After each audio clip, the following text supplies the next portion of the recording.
Bueno, dice la palabra del Señor, capítulo 6, versículo 8. Vamos a ir del 8 al 15 primeramente y después vamos a ver solo el capítulo 7, que es muy extenso el capítulo 7. Así que vamos a ver solo el capítulo 7 hoy y lo que nos resta del 6. Y dice la palabra del Señor, y Esteban, lleno de gracia y de poder, hacía grandes prodigios y señales entre el pueblo. Entonces se levantaron unos de la sinagoga llamada de los libertos y de los de Cirene, de Alejandría, de Cilicia y de Asia, disputando con Esteban. ¿Y qué dice la palabra? El 10. ¿Quién me lo lee, por favor? Pero no podían resistir a la sabiduría y al espíritu con el que hablaba. No podían resistir a la sabiduría y al espíritu que hablaba. Entonces sobornaron a unos para que dijesen que le habían oído hablar palabras blasfemas contra Moisés y contra Dios. Y soliviantaron al pueblo, a los ancianos y a los escribas, y arremetiendo le arrebataron y le trajeron al concilio. Y pusieron testigos falsos que decían: este hombre no cesa de hablar palabras blasfemas contra este lugar santo y contra la ley. Pues le hemos oído decir que ese Jesús de Nazaret destruirá este lugar y cambiará las costumbres que nos dio Moisés. Entonces todos los que estaban sentados en el concilio, al fijar los ojos en él, vieron su rostro como el rostro de un ángel. Gloria a Dios. Ministerio de Esteban, bastante cortito, por no decir muy corto, el ministerio de Esteban, y solo Dios sabe por qué. Esteban es el primer mártir de la iglesia. Y la palabra comienza allí diciendo en el versículo 8, lleno de gracia y de poder. Esteban, uno de los elegidos para servir en las mesas, comenzó a hacer lo que los apóstoles no estaban haciendo. Y quiero que esto quede claro. Dios dio la gran comisión allí, comenzando el libro de los Hechos, de predicar el Evangelio en Judea, en Samaria y hasta el último de la tierra. Tenía que expandirse el Evangelio de Dios desde Jerusalén, Judea, Samaria y hasta el último de la tierra. Y los apóstoles allí tuvieron un poquito de que se quedaron aparentemente, y Esteban tomó la iniciativa. Y esto para que entendamos que no solo los apóstoles tienen el ministerio de predicar la palabra ni de llevar el Evangelio a otra persona. Cada uno de nosotros tenemos el deber de llevar el Evangelio a otra persona. Y Esteban lo absorbió de tal manera que no le importó la circunstancia, el momento difícil ni de persecución que había, sino que comenzó a llevar el Evangelio más allá del pueblo judío. Y Esteban comenzó allí a alcanzar a los que no habían sido alcanzados, primeramente. Esteban significa, a ver si tenemos allí, ¿qué dice el nombre Esteban? ¿Significa? Corona. El nombre Esteban significa corona. Fue un discípulo de Cristo. En el versículo 6, en el capítulo 6, versículo 5, dice que Esteban estaba lleno de gracia y estaba varón lleno de fe y del Espíritu Santo, dice el versículo 5 del capítulo 6. Eligieron a Esteban, varón lleno de fe y del Espíritu Santo, de gracia y de poder, dice allí en el versículo 8. Tuvo la iniciativa, como decía, de predicar el Evangelio a los gentiles, cuando los apóstoles se habían olvidado o estarían retrasando un poquito lo que Dios había mandado hacer. Esteban tomó la iniciativa. Un servidor de las mesas, uno que habían elegido para servir las mesas, comenzó a llevar el Evangelio con poder. Y una de las cualidades que vemos en Esteban, allí en el versículo 5, decía, varón lleno de fe y del Espíritu Santo. Qué bueno y qué necesario que es en estos tiempos que haya hombres y mujeres llenos de valor, llenos de fe y llenos del Espíritu Santo, completos. La palabra lleno significa plenitud, significa que estar completo, que nuestra vida esté completamente sumergida en el Espíritu Santo. Eso era lo que Esteban tenía en su vida una vida dedicada al Señor, lleno de poder, lleno de fe, lleno del Espíritu Santo y lleno de gracia. Hoy en día necesitamos tener estas cualidades, hermanos. Necesitamos ser hombres y mujeres con estas cualidades para que nuestro servicio sea efectivo, para que nuestro trabajo en el Señor sea efectivo. Lleno de gracia y lleno de fe. Allí es la misma palabrita que se usa en el versículo 5 y en el versículo 8. Lleno de fe y lleno de gracia es la misma palabra, que es pistis, que significa fe, convicción, credulidad. Él tenía la confianza plena, la convicción y la credulidad depositada en Jesucristo.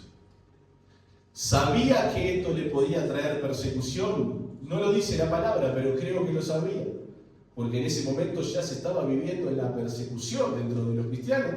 Ya vimos lo que había pasado con Pedro, ya vimos lo que había pasado con Juan, cómo los habían encarcelado. Así que Esteban sabía el costo por el cual tenía o iba a pasar si predicaba el Evangelio. Y a Esteban no le importó eso. A Esteban lo que le importó fue llevar la palabra de Dios. Fue cumplir con la gran comisión que Jesucristo había dado. Ir y llevar el Evangelio a toda criatura.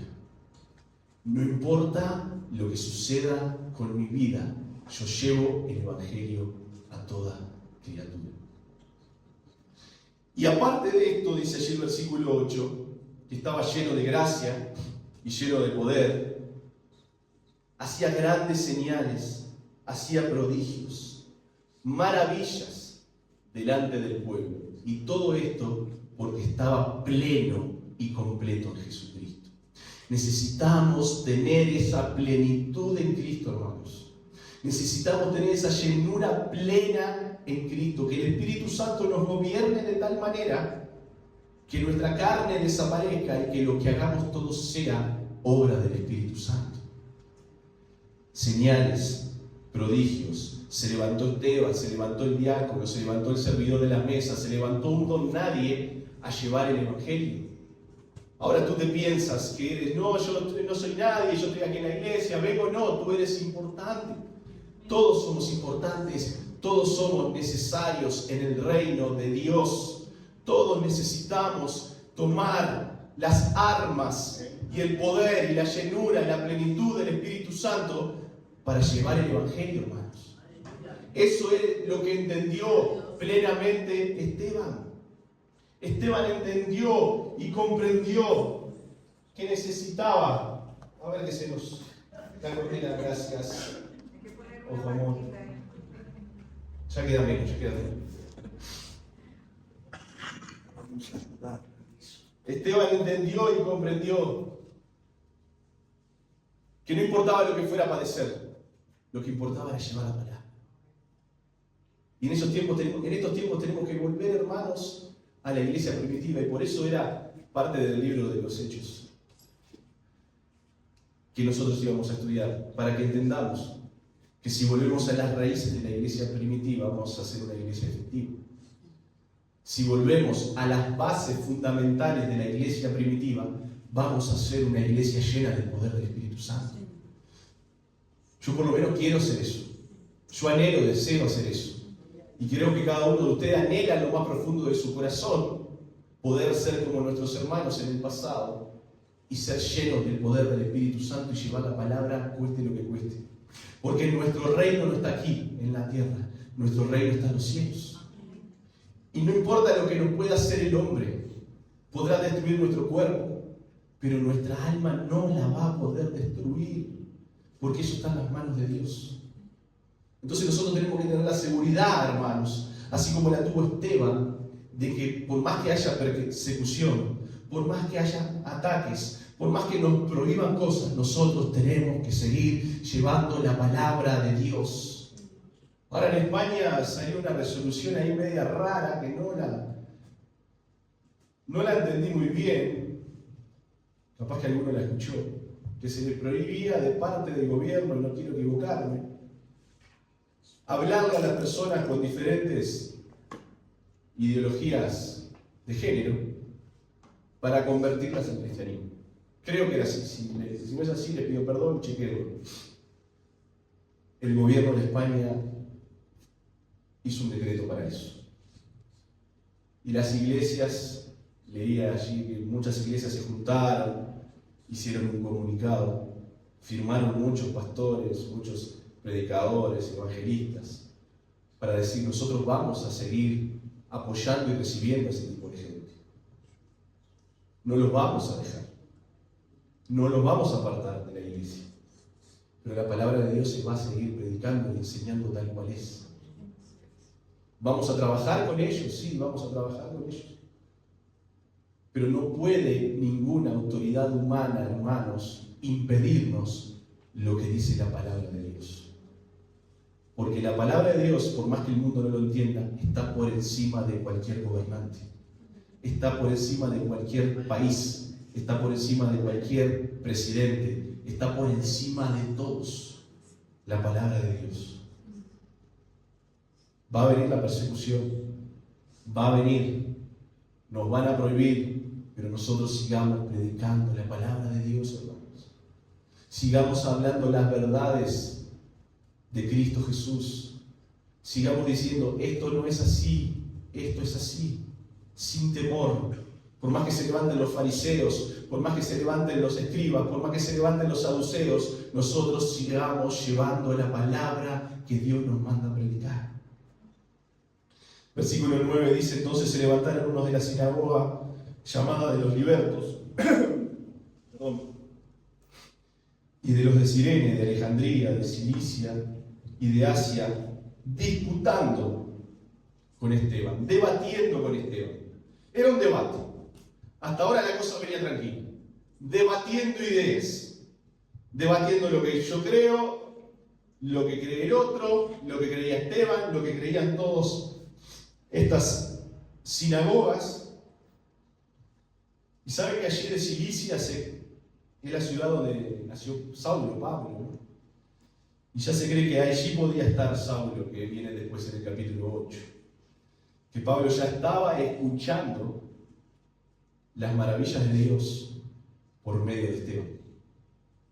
Y dice el versículo 10 que no podían resistir ¿a qué? Y al espíritu con que hablaba. No podían resistir significa que no podían pararse en contra de lo que estaba diciendo Esteban. No podían refutar ni contender ni ir en contra de lo que estaba diciendo Esteban, porque no podían. Cuando nosotros predicamos verdaderamente la palabra de Dios tal cual como es, no habrá enemigo, no habrá nadie que pueda pararse en contra de nosotros para decir que eso no es así, porque si nosotros predicamos la palabra de Dios es viva y eficaz y más poderosa que todas las cosas, hermanos. Por eso tenemos que seguir firmes predicando la palabra de Dios, porque el otro no nos va a poder refutar lo que nosotros estamos diciendo. No se va a poder parar en contra de decir: no, esto no es así. Va a llegar un momento que en ese debate se va a transformar de que solo la verdad va a salir a la luz, y la verdad es la palabra de nuestro Dios, hermanos. Esa es la única verdad. Y cuando conocemos la verdad, ¿qué pasa? Nos hace libres. Gloria a Dios. Gloria a Dios. Y conoceréis la verdad, y la verdad los hará libres.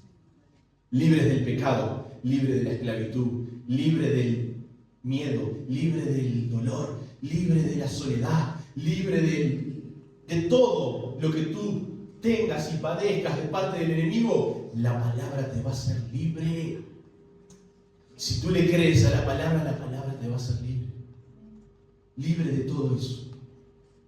Ellos no podían resistir el poder del Espíritu Santo. El enemigo no puede resistir el poder del Espíritu Santo.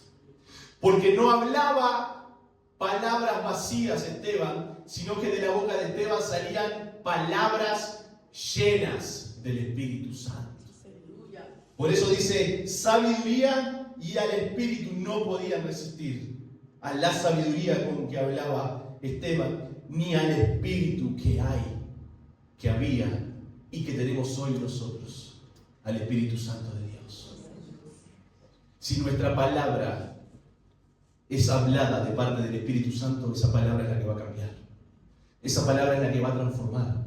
Si nuestra palabra es vacía, es humana, no va a tener ningún tipo de fruto. Pero si la palabra que hablamos, que predicamos, que enseñamos, que evangelizamos es la palabra de Dios, esa palabra va a transformar vidas, hermanos. Porque eso es lo que Dios nos mandó a hacer, predicar la palabra, predicar la palabra, predicar la palabra. Mientras nosotros actuamos, trabajamos y predicamos, lo veíamos unos capítulos más atrás que Pedro decía: tú, Señor, irás extendiendo tu mano, haciendo milagros y prodigios, pero nosotros hacemos lo que tú nos mandaste hacer, que es predicar la palabra de Dios. Tú haces las señales, tú haces las maravillas, tú haces los prodigios, tú sanas, pero mi deber y tu deber es predicar la palabra de Dios. Ese es el privilegio que tenemos como seres humanos. La palabra no fue dada a nadie más que a nosotros, hermanos. No la predican los ángeles, no la predica ni un querubín, arcángel, solo nosotros se nos dio eso tan maravilloso que es predicar la palabra de Dios. Por eso tenemos que atesorar la palabra de Dios.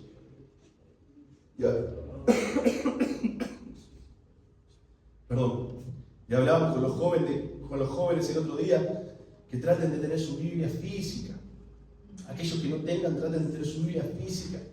Lo importante de poder verla aquí, que nada nos distraiga, de tener ese momento leyendo la palabra de Dios. Está bien que la tengamos en el celular, precioso, pero que podamos tener la palabra en hoja, en papel, en tinta.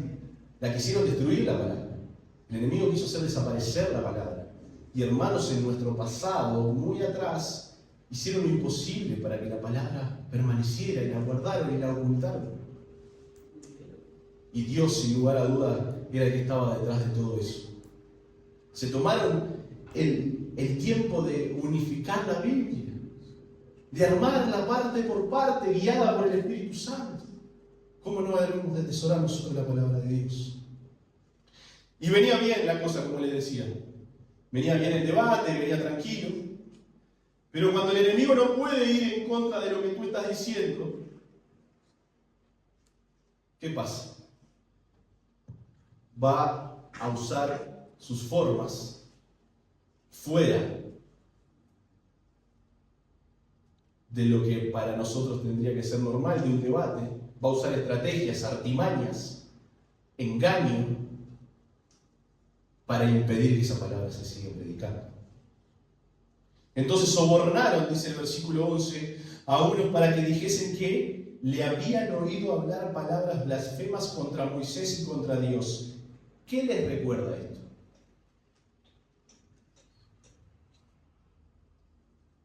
Sobornaron a personas para que dijesen que Esteban estaba yendo en contra de la palabra de Dios y en contra de la ley de Moisés. ¿Qué le recuerda esto? Ya había sucedido esto. ¿A quién le sucedió esto? ¿A quién había? A Jesucristo. A Jesucristo le hicieron exactamente lo mismo. Como no podían pararse enfrente para resistir la palabra poderosa del Espíritu Santo, agarraron personas y las compraron con platita para que ellos dijeran mentiras. Y a mí me causa un poquito de gracia esto, ¿no? Porque están diciendo que Esteban y que Jesús anteriormente iban en contra de la ley de Moisés, iban en contra de las costumbres de Dios. Y ellos se olvidaron un punto muy importante acá. Uno de los 10 mandamientos que Dios le dio en la ley, que dice que no dirás falso testimonio contra tu prójimo. Y los fariseos, usados por el diablo, siempre van a buscar la manera, a su modo, de levantarse contra la palabra de Dios, olvidándose ciertos requisitos que están en la palabra. Así que si eso pasa hoy en día, que hoy en día sigue pasando dentro de la iglesia, que acomodan la palabra para un lado y que la acomodan para el otro y que no la acomodan a lo que verdaderamente dice la palabra. No podemos levantar falso testimonio. ¿Cómo vamos a sobornar? ¿Cómo le vamos a pagar a alguien para que ese alguien vaya y nos entregue a Jesucristo? ¿Cómo vamos a sobornar a alguien que diga frente al Sanedrín de que ese hombre está diciendo cosas en contra de la ley de Moisés y contra Dios? Uno de los 10 mandamientos estaban profanando los fariseos. Esos que se creían santos, que Jesús les decía son sepulcros blanqueados, por fuera están muy lindos, pero por dentro están muertos. ¿A quién pueden enviar ustedes si son ciegos? Todo eso decía Jesucristo.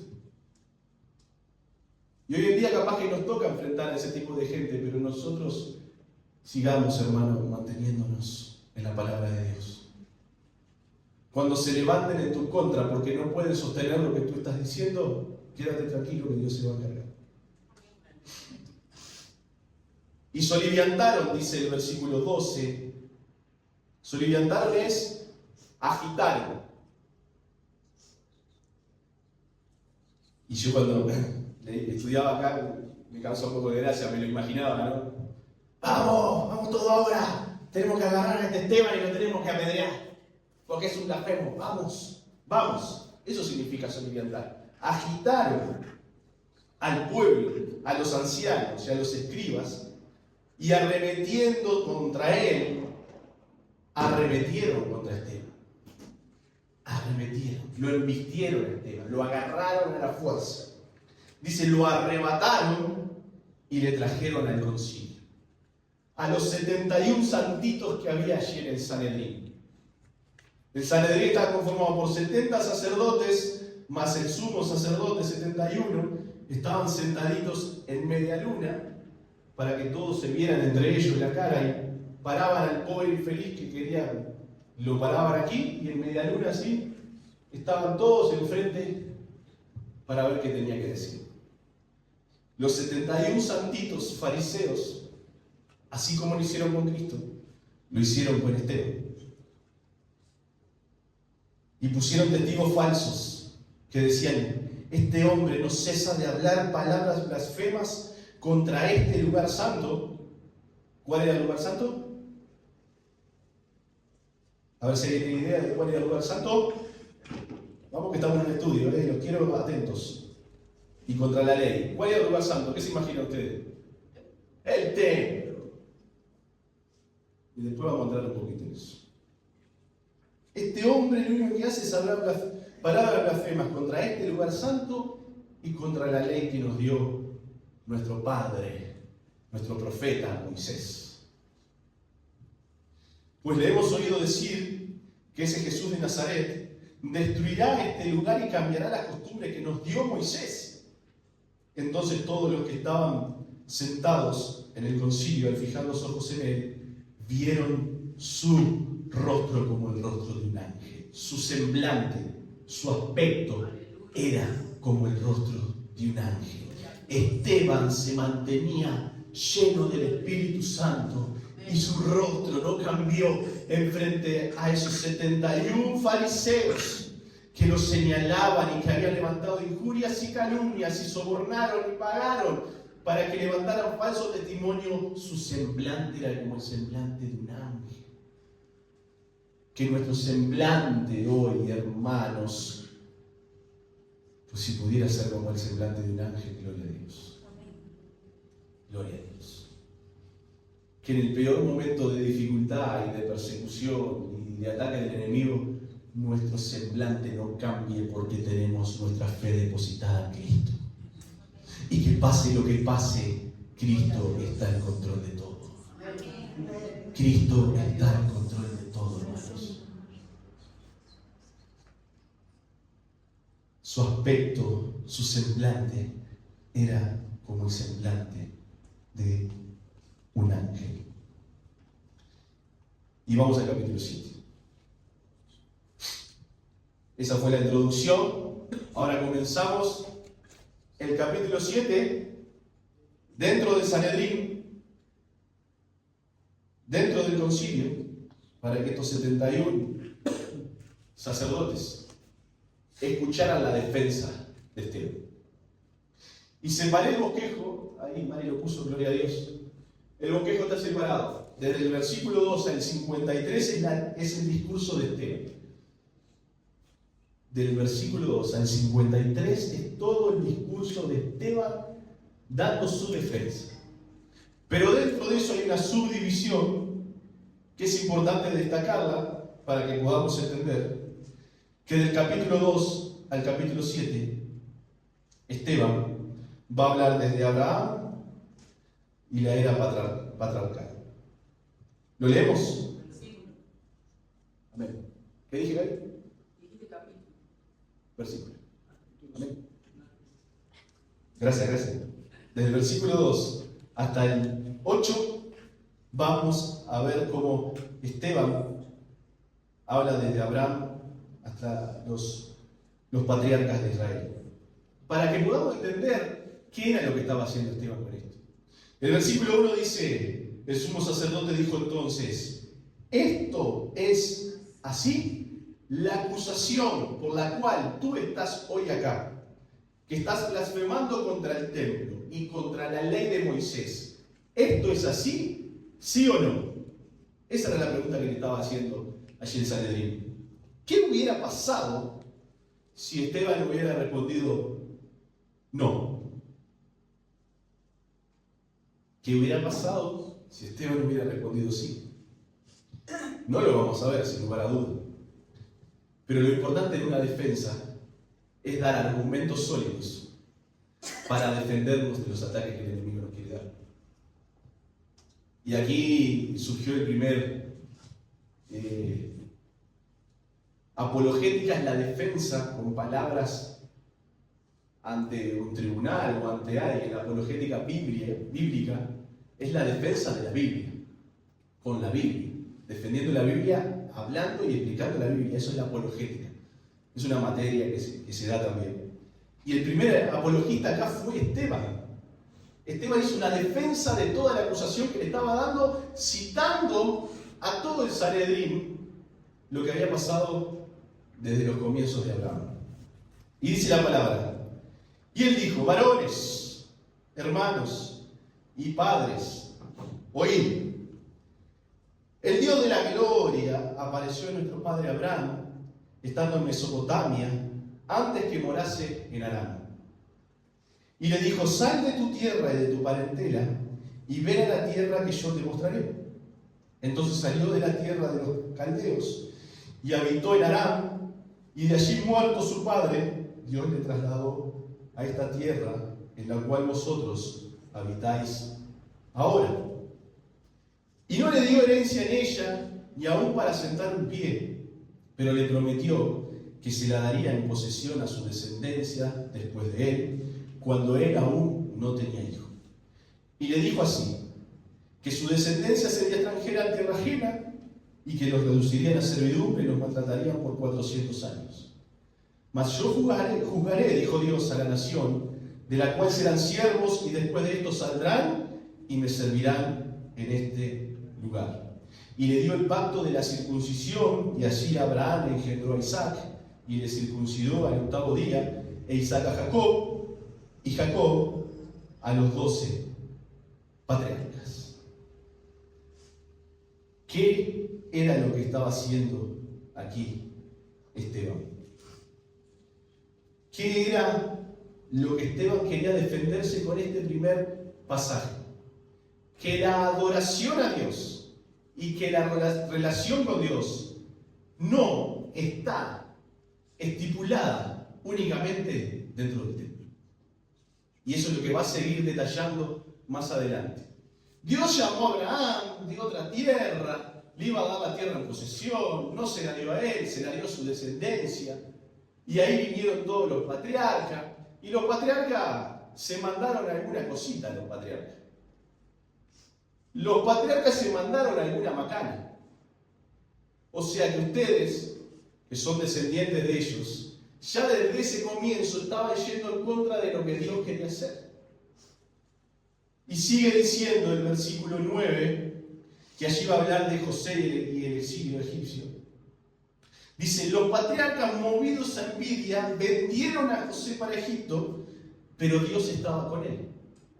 O sea que los patriarcas, su descendencia, ya en aquel tiempo estaban yendo en contra de Dios. Ustedes me están, y esto lo leemos entre líneas nosotros, ¿no? Ustedes me están atacando a mí, porque estoy yendo en contra de la palabra de Dios supuestamente, contra el templo y contra la ley de Moisés, y ya desde el principio los patriarcas hicieron cualquier cosa.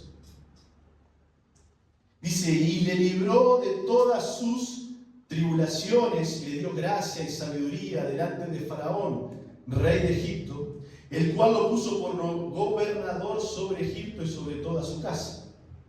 Vino entonces hambre en toda la tierra de Egipto y de Canaán y grande tribulación, y nuestros padres no hallaban alimentos.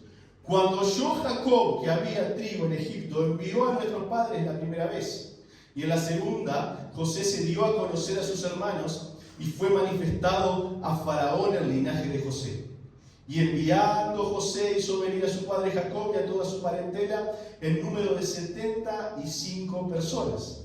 Así descendió Jacob a Egipto, donde murió él y también nuestros padres, los cuales fueron trasladados a Siquem, puestos en el sepulcro que a precio de dinero compró Abraham de los hijos de Amor en Siquem. Pero cuando se acercaba el tiempo de la promesa que Dios había jurado a Abraham, el pueblo creció y se multiplicó en Egipto, hasta que se levantó en Egipto otro rey que no conoció a José.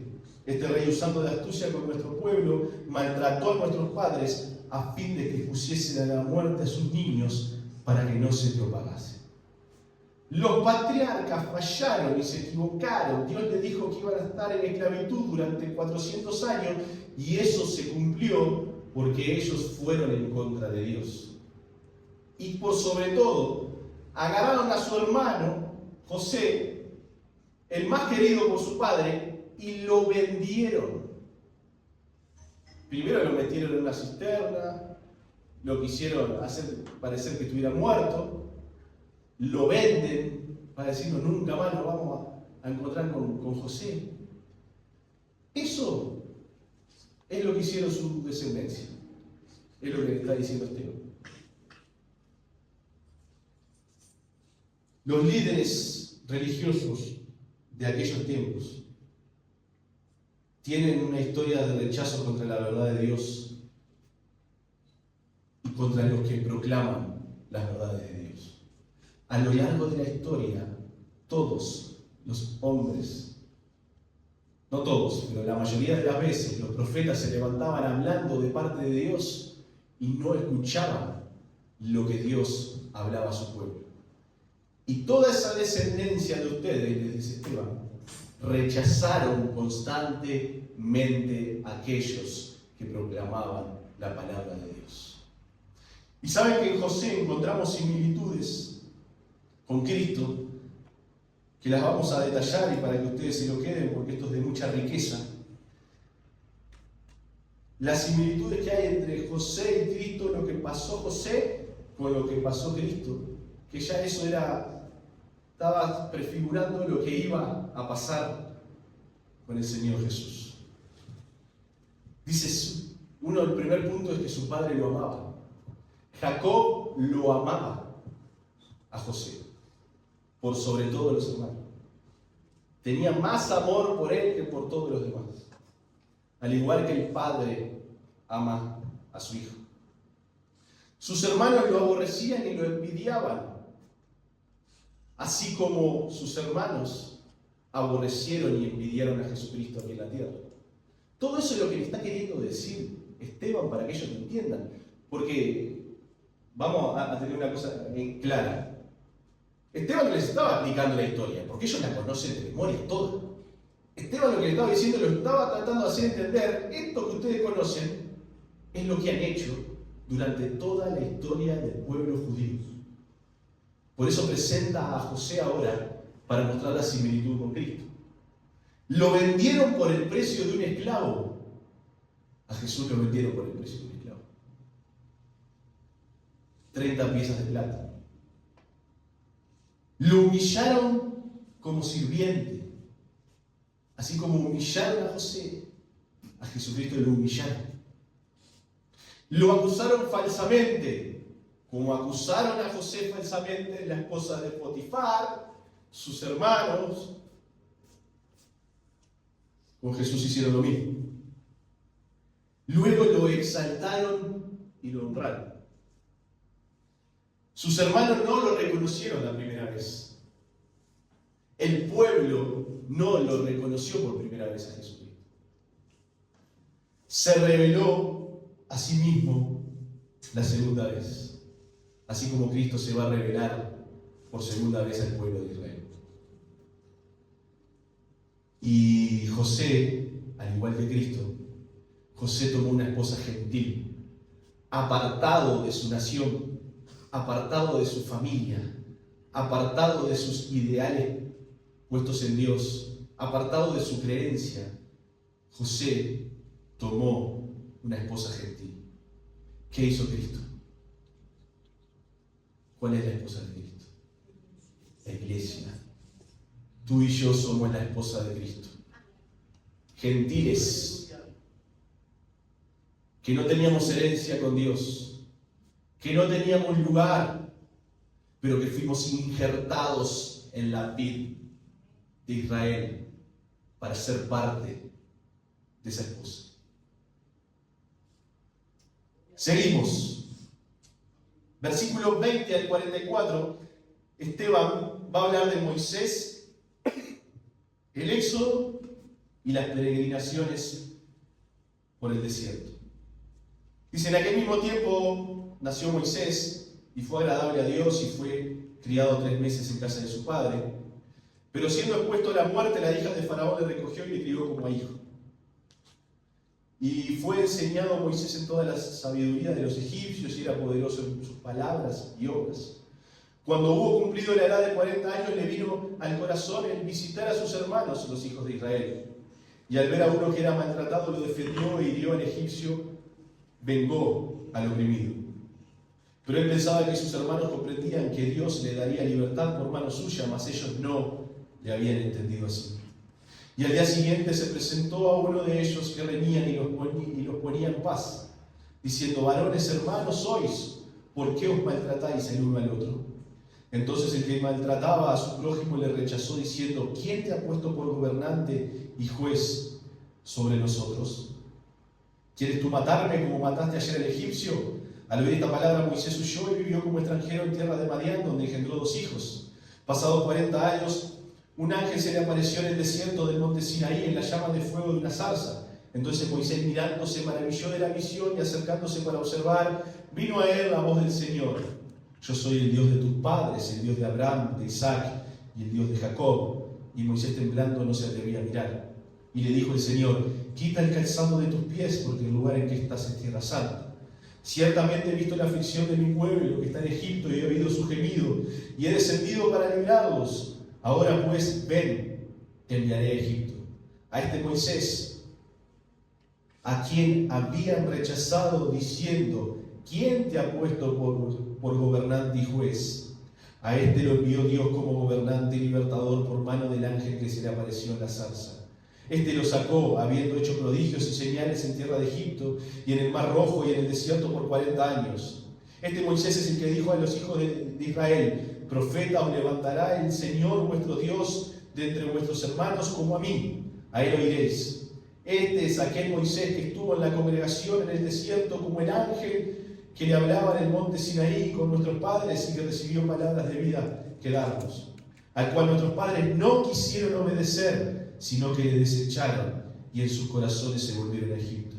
Cuando dijeron a Aarón, haznos dioses para que vayan delante de nosotros, porque a este Moisés que nos sacó de la tierra de Egipto no sabemos qué le haya acontecido.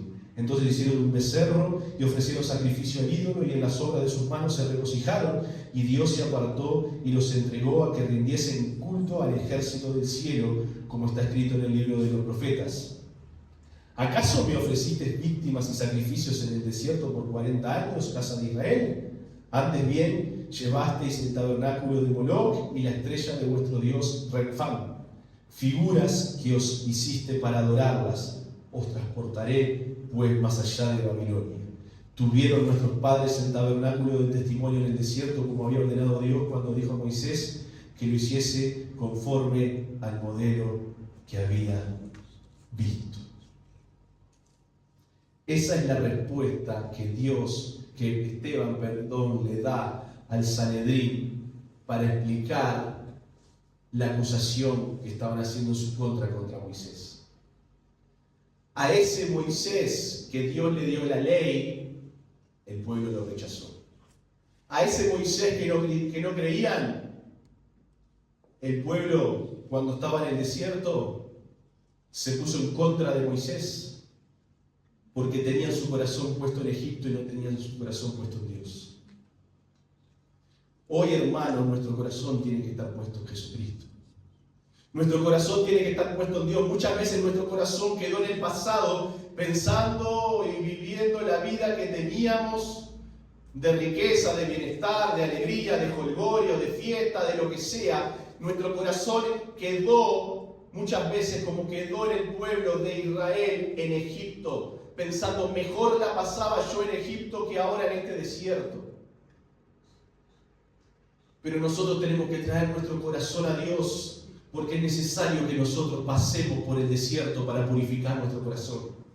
Es necesario que nosotros pasemos por desierto en nuestras vidas para que nuestro corazón sea restaurado, sea limpio, sea enseñado por Dios. Pero el pueblo, dice Esteban, a todos los sabios allí, sacerdotes, Dios les dio el tabernáculo, Dios les dijo a Moisés que hicieran el tabernáculo, Dios lo hizo perfectamente Moisés lo hizo perfectamente como Dios le mandó, y ellos igual así levantaban holocaustos, ídolos y sacrificios cuando Moisés estaba en el monte en la presencia de Dios. Nunca su corazón estuvo cerca de Dios. Les está diciendo Esteban. Me atacan a mí y el corazón de sus descendientes nunca estuvo cerca de Dios. Tenían el tabernáculo que lo movían para donde querían, pero su pensamiento estaba fuera de la presencia de Dios. ¿Dónde está nuestro pensamiento hoy? ¿Dónde está nuestra mente hoy? ¿Qué estoy pensando hoy? ¿Qué quiero hoy? ¿Hacia dónde voy hoy? ¿Qué es lo que deseo? ¿Cómo quiero caminar con Dios? ¿Hacia dónde voy a ir? ¿Voy a ir hacia el pasado, hacia los ídolos, o voy a ir a la presencia de Dios, por más que tenga que pasar por el desierto? Yo siempre voy a querer la presencia de Dios por más que tenga que pasar por el desierto. Todos deberíamos querer la presencia de Dios por más que en medio del proceso tengamos que pasar por desiertos difíciles. Porque la recompensa va a ser mucho más grande. El bienestar va a ser mucho más grande. Después que pasamos por el desierto vamos a llegar a la tierra prometida.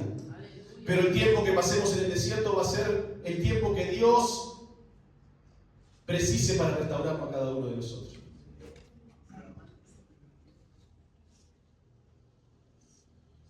Esteban seguía defendiéndose de los ataques de los fariseos, de los ataques del enemigo.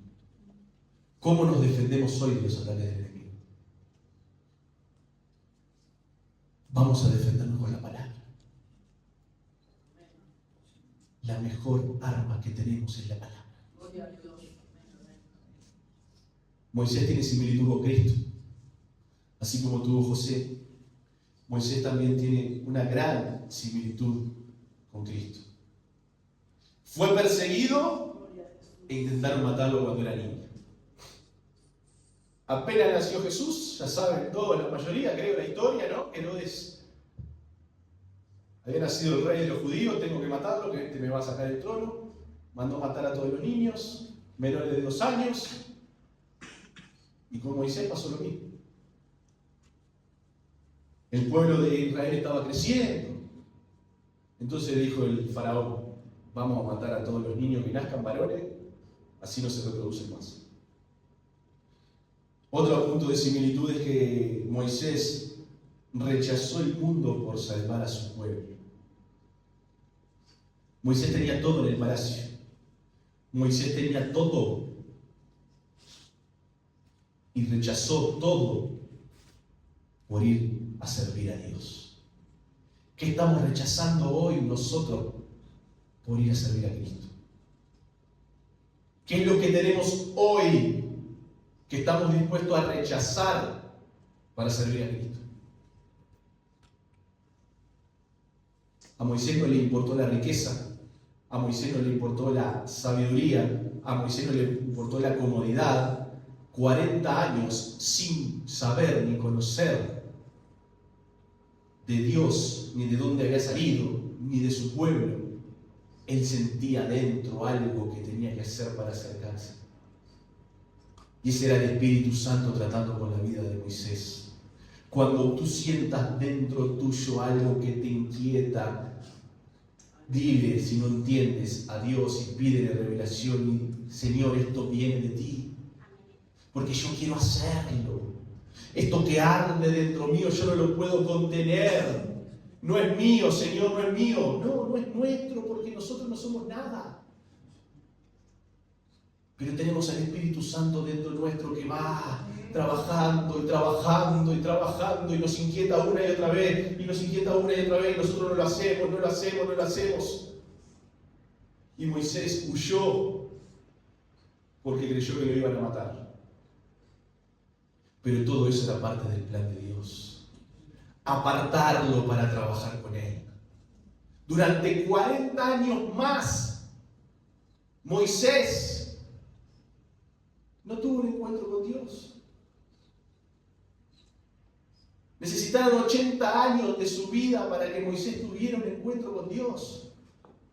40 años duró ese desierto también para Moisés. Porque el Señor lo estaba enseñando a pastorear, a trabajar con Él. Otro punto es que la primera vez que trató de ayudar a Israel lo rechazaron. Cuando Moisés veíamos que trató de ayudar allí en lo que se estaban peleando, lo rechazaron. Igual que rechazaron a Cristo. Se hizo pastor, así como Cristo se hizo pastor. El buen pastor, el gran pastor, el mejor pastor. Moisés, al igual que José, tomó una esposa gentil. Cuando lo rechazaron, y Cristo hizo lo mismo, nos tomó a nosotros. Sus hermanos lo reciben así por segunda vez.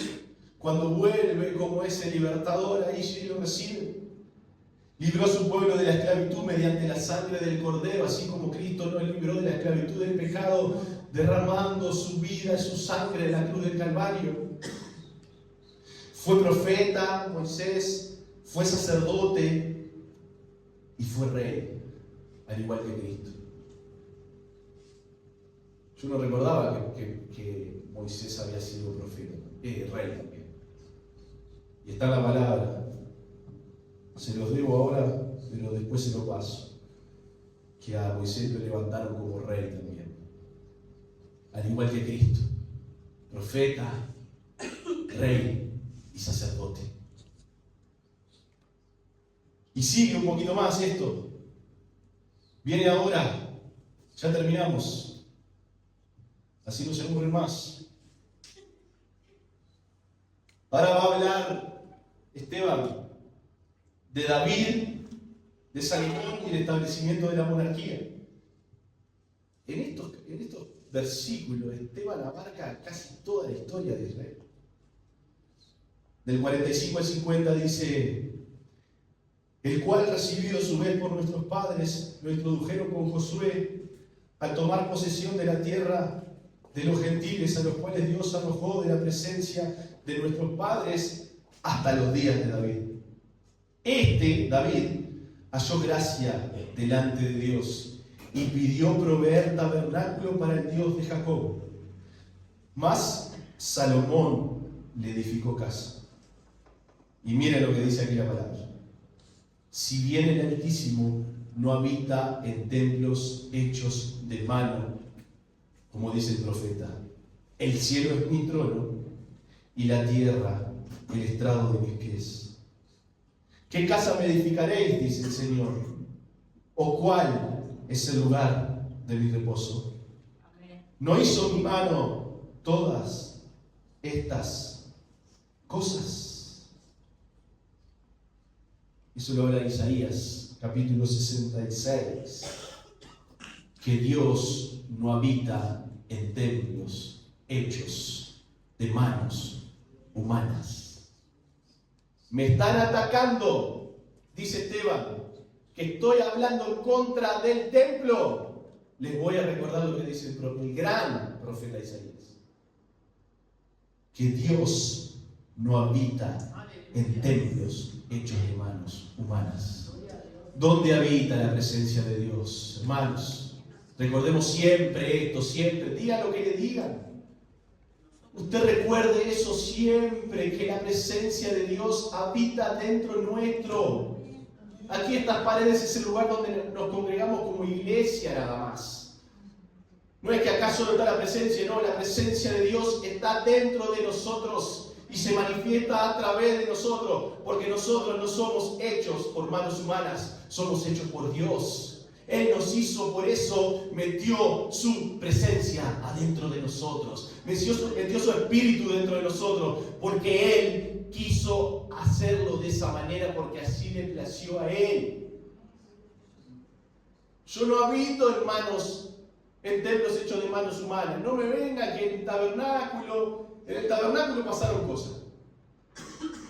El arca pasaron cosas. Se la llevaron los filisteos el arca. No estuvo con el pueblo de Israel. El templo, David le dijo a Dios que lo construyera. Dijo, no, vos derramaste mucha sangre. Va a venir tu hijo y lo va a construir. Bueno, quieren un lugar, lo van a construir. Dios les tira el templo. Destruye el templo de Salomón para que entiendan. Pero estaban ellos acá en esta época de nuevo. No, pero tenemos este templo y ahí solo está la presencia de Dios. Ahí solo vas a encontrar la presencia de Dios. Solo ven acá que ahí está la presencia de Dios. No, hermano, la presencia de Dios está acá. Está acá en nuestros corazones. Porque Cristo quitó el velo que impedía que nosotros llegáramos a la presencia de Dios. Antes no habitaba en nosotros, en los que existieron antes de nosotros. Pero ahora sí habita dentro de nosotros por el sacrificio de Cristo. Entonces recordemos siempre, y creo que lo dije la otra vez, y esto es mucho más profundo, lo digo con mucho respeto hacia todos y amor. Ojo cómo venimos a la casa de Dios. Si Dios está acá. Ojo cómo vivimos. Ojo cómo andamos. Ojo cómo pensamos. Ojo cuando entramos por esa puerta. No. Eso es un error. Ojo cómo es nuestra condición con Dios, porque Dios está dentro nuestro. Venimos acá y somos santitos y nos vamos, hacemos cualquier cosa. No. Dios está acá. ¿Es más difícil? Sí. Piénsenlo, es un poquito más difícil, más sacrificado. Pero si nosotros somos el templo de Dios, somos el templo del Espíritu Santo, tenemos que cuidar el templo del Espíritu Santo. Tenemos que cuidar nuestra vida con el Espíritu Santo, tenemos que cuidar nuestra relación. Que cuando nos equivocamos en vida le pidamos perdón, Señor, me equivoqué porque tú estás dentro mío. Y sé que te contristas y te duele cuando yo me equivoco y fallo. Porque Él está experimentando y sabe lo que nosotros sentimos. Entonces recordemos eso, Dios no habita en templos hechos de manos humanas. Dios está acá. Así que cuando salgamos de esta puerta, recordemos que Dios sigue estando acá. Cuando estés en tu casa, recuerda que Dios sigue estando acá. Cuando estés en tu trabajo, recuerda que Dios sigue estando dentro tuyo. Cuando estés en una discusión, recuerda que Dios está dentro tuyo. Cuando te vengan a atacar, recuerda que Dios está dentro tuyo. Cuando estés mirando algo que no debes, recuerda que Dios está dentro tuyo. Cuando estás siendo tentado, recuerda que Dios está dentro tuyo. No, voy a hacer cualquier cosa porque total, a mí me enseñaron que tengo que tener cuidado solo cuando entro en la iglesia. ¡No!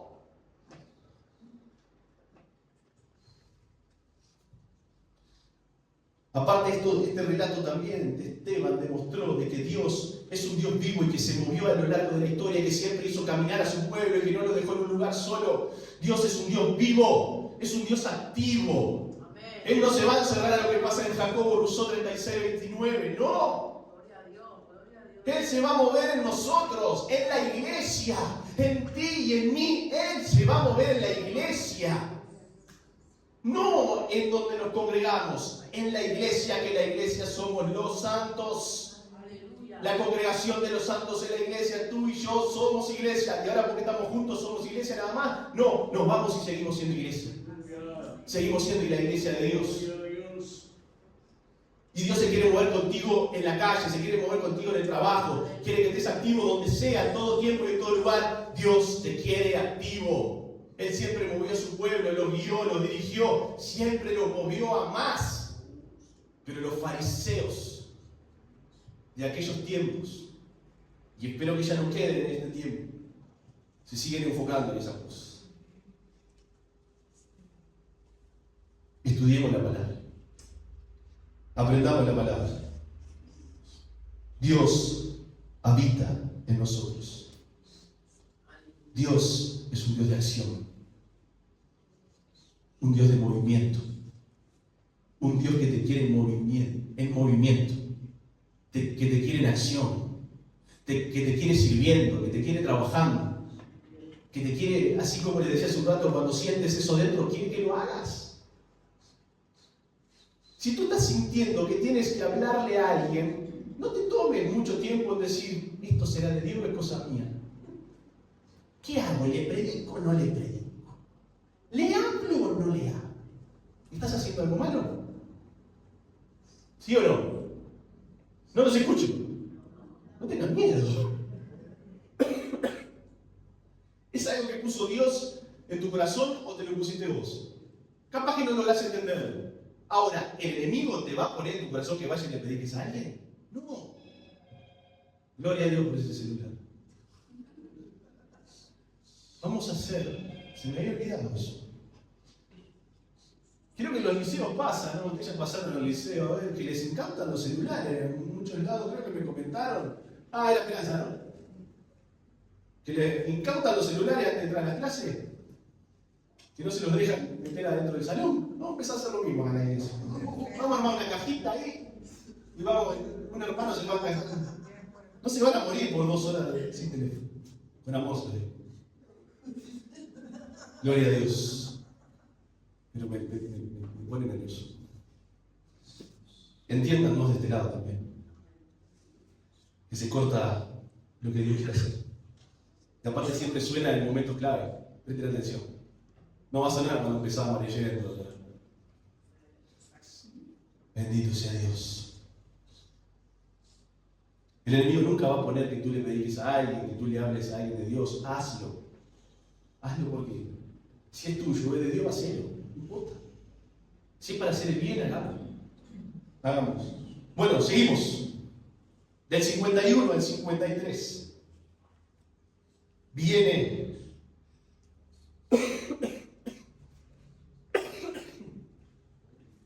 la reprensión. Gloria a Dios. Viene la reprensión de Esteban. La reprensión de Esteban a los judíos ahí en el Sanedrín 71. Recuerden, está bueno que entendamos que nos pongamos en el lugar, que es lo que está pasando, ¿no? Una persona solita ahí enfrentando 71 fariseos. Les relata la historia que todo el mundo la sabe, los hace entender todo lo malo que hizo la nación del pueblo de Israel a lo largo de la historia, que hizo cualquier cosa con la ley, que acomodaron la ley para donde querían, de que el tabernáculo no era el lugar donde Dios habitaba, de que Dios siempre se movió, fue activo. Entonces aquí, en el versículo 51, cambia abruptamente el diálogo que estaba haciendo Esteban. Y dice, duros de cerviz e incircuncisos de corazón y de oídos, vosotros resistéis siempre al Espíritu Santo, como vuestros padres, así también nosotros. ¡Qué poder del Espíritu Santo! Qué poder de Esteban para enfrentarse a 71 personas en el Sanedrín y decirles: duros de cerviz y circuncisos de corazón y de oídos. ¿Por qué no se humillan ante la presencia de Dios? ¿Por qué no se humillan ante el poder del Espíritu Santo? Duro de cerviz significa que están siempre erguidos, así altivos, egocéntricos, que caminan llevándose el mundo por delante. Eso es lo que significa duro de cerviz.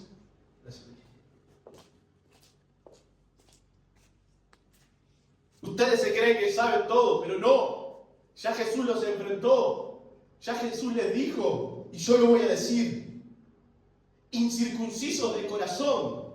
Se circuncidan otra cosa, y no voy a entrar en detalle, el que no lo sabe se lo explico después, pero el corazón no se lo circuncidan. Hacen un pacto con Dios de una manera, pero el pacto tiene que ser de corazón. En nuestro corazón tiene que estar la circuncisión. Humillado delante de Dios. Eso es lo que el Señor quiere. Un corazón humilde, contrito y humillado no despreciarás tú, oh Dios.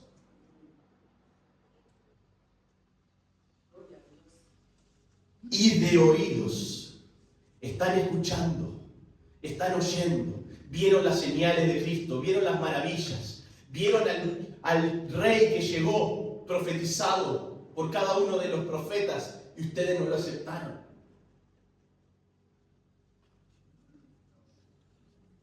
Vosotros resistís siempre al Espíritu Santo, como vuestros padres, así también vosotros. Le relata la historia y le termina dando la estacada final. Hoy pregunto y me pregunto: ¿cómo está nuestro corazón delante de Dios? No precisamos ninguna circuncisión para ser el pueblo de Dios. Solo la circuncisión del corazón. Solo romper todo lo malo que hay en nuestro corazón y que asome todo lo bueno. ¿Cómo está nuestro corazón delante de Dios hoy? ¿Somos duros de cerviz, orgullosos? ¿Nuestros oídos están atentos a la voz del Espíritu Santo? Ellos se creían que tenían la verdad. Ellos creían que conocían todo. Podían conocerlo de palabra, pero no de corazón. Y muchos pueden conocer la palabra de pe a pa, pero su corazón está apartado de Dios. Los fariseos conocían toda la ley, pero su corazón estaba apartado de Dios. Hoy en día, pongamos primeramente nuestro corazón en manos de Dios para poder entender la palabra como es. Para que el Espíritu Santo nos enseñe la palabra tal cual y como es. Por eso es necesario, hermanos, que nosotros estudiemos y aprendamos la palabra. Porque la palabra dice que el pueblo perece por falta de conocimiento. Los fariseos perecieron por falta de conocimiento. ¿Fue por falta de lectura? No. Fue porque no conocieron la verdad. Y hoy el mundo se pierde porque no conoce la verdad. Hoy el mundo se aparta de Cristo porque no conoce la verdad. ¿A cuál de los profetas no persiguieron vuestros padres y mataron a los que anunciaron de antemano la venida del justo, de quien vosotros ahora habéis sido entregadores y matadores? Ellos se creían, los fariseos, que por estar en el templo tenían asegurada la salvación y su corazón puro delante de Dios. Estar dentro de la iglesia no te asegura la salvación. Venir a la iglesia no te asegura la salvación. Lo que te asegura la salvación es tu corazón con Dios, tu relación con Dios. Vosotros que recibisteis la ley por disposición de ángeles y no la guardaste, Hasta ahí iba todo bien, hasta ahí lo estaban escuchando. Y cuando, repito, cuando el enemigo no puede pararse enfrente tuyo para contender, para refutar, para pararse en pie, lo que va a hacer es atacarte. Y si ustedes lo piensan en su vida, le pasa. Ya veo que mueven la cabeza. Oyendo estas cosas se enfurecían en sus corazones y crujían los dientes contra él. Lo estaban escuchando atentos, escuchaban lo que Esteban estaba diciendo. Pero cuando el Espíritu Santo tocó la fibra más íntima de los errores que estaban cometiendo,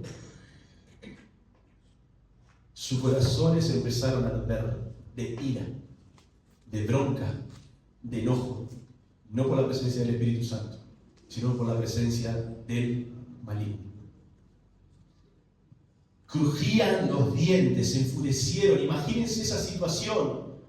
Los 71 sacerdotes santos y puros delante de Dios, vestidos con todas sus vestiduras preciosos, no pudieron mantener la compostura ante el poder del Espíritu Santo. Empezaron a enojarse y a crujir los dientes contra Esteban. Y el 55, ya ahí finalizamos. Esta última parte ya es cuando Esteban es apedreado. Pero Esteban, lleno del Espíritu Santo, la palabra vuelve a repetir aquí, por medio del Espíritu Santo, guiando a Lucas, dice, pero Esteban, pero, los demás lo querían atacar, pero, ese pero, no lo quiero marear, pero es una conjunción adversativa, es que viene hablando de una cosa y el relato cambia a otra. Lo querían atacar, pero Esteban estaba lleno del Espíritu Santo. Esteban estaba lleno del Espíritu Santo. Cuando el enemigo se llenó de rabia, de odio, de orgullo, de soberbia, que lo querían destruir, Esteban seguía con la plenitud del Espíritu Santo de Dios. Hoy en día nosotros tenemos que mantenernos plenos, llenos, completos del Espíritu Santo, por más que el enemigo se pare enfrente, cruje los dientes, nos quiera apedrear, nos quiera atacar, sigamos manteniendo la compostura por medio del Espíritu Santo de Dios, hermanos.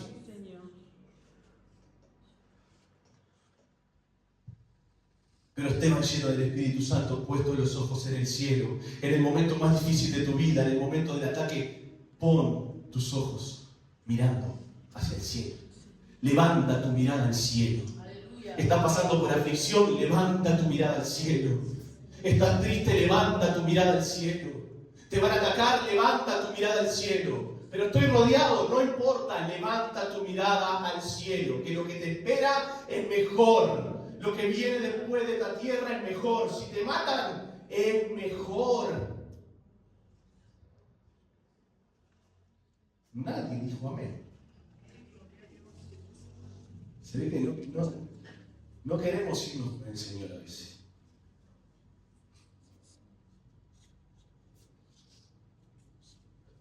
Puesto los ojos en el cielo, vio la gloria de Dios y a Jesús que estaba. Los escritos más antiguos, la 60 no lo pone esto, pero los más antiguos dicen, y tienen un significado maravilloso, que Jesús estaba de pie a la diestra de Dios. ¿Y saben por qué estaba de pie? Al lado del trono de Dios, estaba como testigo, parado, viendo lo que estaban haciendo por Esteban, con Esteban.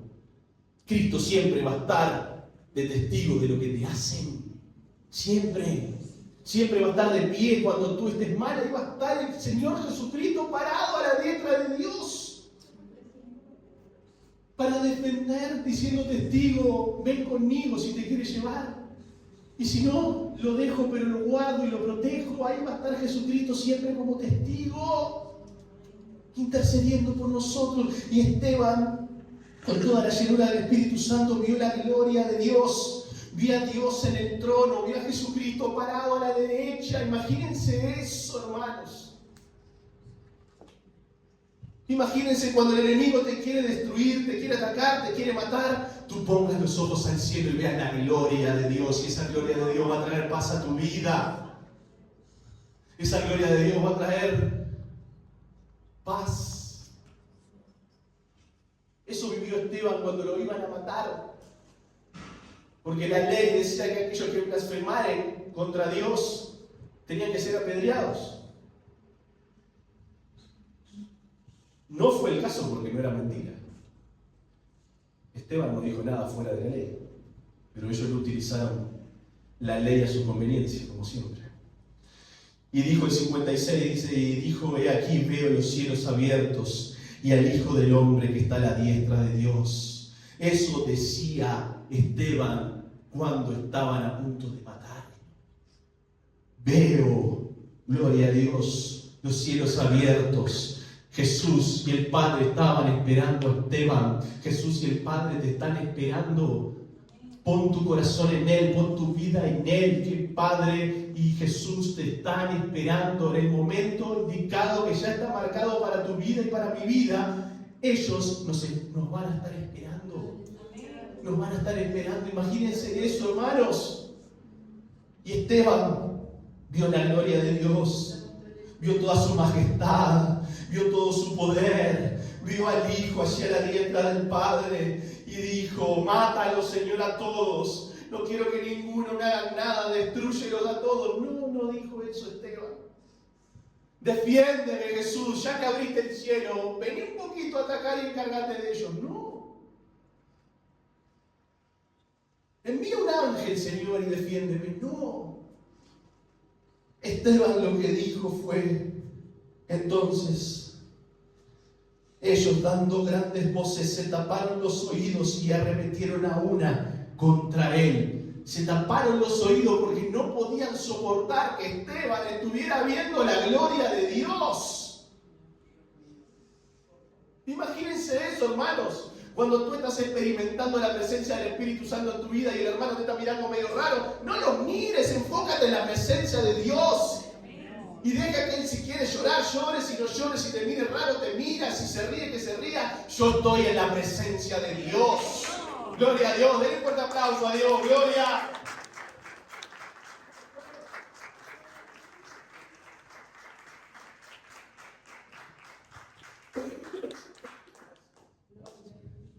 Grandes voces daban ellos. Querían tapar lo que decía Esteban. Querían callar la voz de Esteban. No soportaban más el poder del Espíritu Santo. El enemigo no puede soportar el poder del Espíritu Santo. Se taparon los oídos y arremetieron contra él con furia, con odio, con rabia, con todo el poder del enemigo. Arremetieron contra Esteban. Y Esteban, lleno del Espíritu Santo. Gloria a Dios. Y echándole fuera de la ciudad, le apedrearon. Y los testigos pusieron sus ropas a los pies de un joven llamado Saulito. Apareció Pablito. Viendo lo que estaban haciendo con Esteban, aprobando lo que estaban haciendo con Esteban, consintiendo, siendo parte de un asesinato. Ese fue el gran apóstol Pablo. El gran apóstol Pablo fue ese, que consintió, presenció, aprobó que mataran a Esteban. Así que me imagino que Pablo algo le contó a Lucas de este relato. Y apedreaban a Esteban mientras él invocaba y decía, Señor Jesús, recibe mi espíritu. Recíbeme de arriba, Señor. Recíbeme contigo. Ahí ya no me van a atacar más. Ahí ya no me van a perseguir más. Ahí no va a haber dolor, llanto, angustia, nada. Yo voy a ir contigo. Recibe mi espíritu. Y puesto de rodillas, clamó a gran voz. Y ahí Esteban dice, Señor, no les tomes en cuenta este pecado. Y habiendo dicho esto, durmió, murió. Cuando lo apedreaban, porque es interesante, nosotros leemos esto y pensamos que está pasando acá, que no hay ninguna piedra, en realidad lo estaban matando, literalmente, a pedradas. Y no eran piedritas así, lo mataron a pedradas, en la cabeza, en el cuerpo, el dolor que pasó Esteban, no lo experimentamos nunca nosotros, y capaz que nunca lo vamos a experimentar. Pero no le importó porque sus ojos estaban puestos en la gloria de Dios. Y todavía dice, no les tomes en cuenta, Señor, esto que están haciendo. No les tomes en cuenta este pecado. Perdónalo, Señor. Que puedan entender así como entendimos nosotros. De que solo en ti, Señor, hay salvación y vida eterna. Que el mundo pueda entender hoy que solo en Cristo hay salvación y vida eterna. Y que nada ni nadie nos ataque, nos impida mantenernos en la presencia de Dios, hermanos. Que nos mantengamos llenos de la presencia de Dios y del Espíritu Santo. Bendito sea Dios. Los invito a estar de pie, hermanos.